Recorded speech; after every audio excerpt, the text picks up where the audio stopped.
Hello guys, welcome back to my channel. आंघोळ वगैरे केली, केस वगैरे वॉश केलेत. आता मी निघतीये रिहर्सलला. तिकडनं मला जायचंय दीदीच्या घरी, कारण की सकाळी 4 वाजता निघणार आहे आम्ही पहाटे मुंबईला. सो येस, निघूयात लगेच रिहर्सलला. गाईज पोचले मी स्टुडिओला. इतकं मस्त वारं सुटलंय, भारी वाटतंय. पण ऊन पण छान आले आज. इतकं झाडं आवडतात ना मला, छान वाटतात एकदम. गोवा वाईब्स. सगळेजण बघा ब्लॅक अँड व्हाईट घालून आणि मला माहीतच नाही सापडलं, तर मी फक्त ब्लॅक घालून आले. आणि मॅडी तर बघा, मॅडी आणि रजत बघा.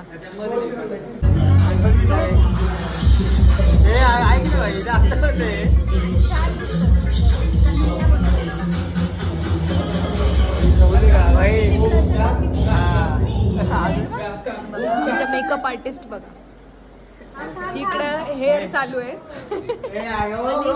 आणि हे मी केले, केलेलं आहे. छान केलंय, छान केलं. पण सिद्धीने जास्त छान केलं. जरी ही मुलगा वाटत असली तरी नाही, बाईक चालवते ही आमची श्रुती नाही, एकटा टायगर. आम्ही आलो होता बाहेर खायला, ब्रेक दिला होता बॉईजला. मॅडी बघा, आमचा हुशार मुलगा डबा खातोय. त्याच्या बायकोने पाठवलाय खास आळूची वडी, पनीरची भाजी, पोळी. आणि आम्ही मोमोज ऑर्डर केलेत, मी आणि आयशूने. माझे कुरकुर मोमोज आलेले आहेत, आणि ह्या लोकांनी पण ऑर्डर केलेत. तिकडे बसले. स्टुडिओच्या इथून वरती आलं की असं मंदिर आहे इथे मस्त रामाचं. आली आहे संजय आणि जीसच्या घरी. हे बघा, अरे संसार संसार चालू आहे. जीज आमचे लावतात भात, नाही डाळ खिचडी करतात दीदीसाठी आणि माझ्यासाठी आणि स्वतःसाठी पाणीपुरी.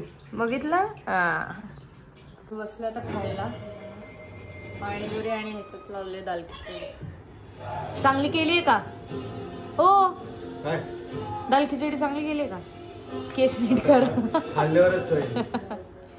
आणि सोबत मूवी पण बघणार आहे आम्ही. आता डायरेक्ट झोपणार आहे. जेवण वगैरे झालंय आणि सकाळी 4 वाजता निघायचंय मला मुंबईला. आम्ही मूवी बघतोय, मूवी बघत बघत झोपणार आहे आणि मग 4ला इथूनच बस आहे. सो येस, एंडपर्यंत ब्लॉग बघितला तर खूप थँक्यू. लाईक, शेअर, सबस्क्राईब सगळं करा. I love you guys, bye.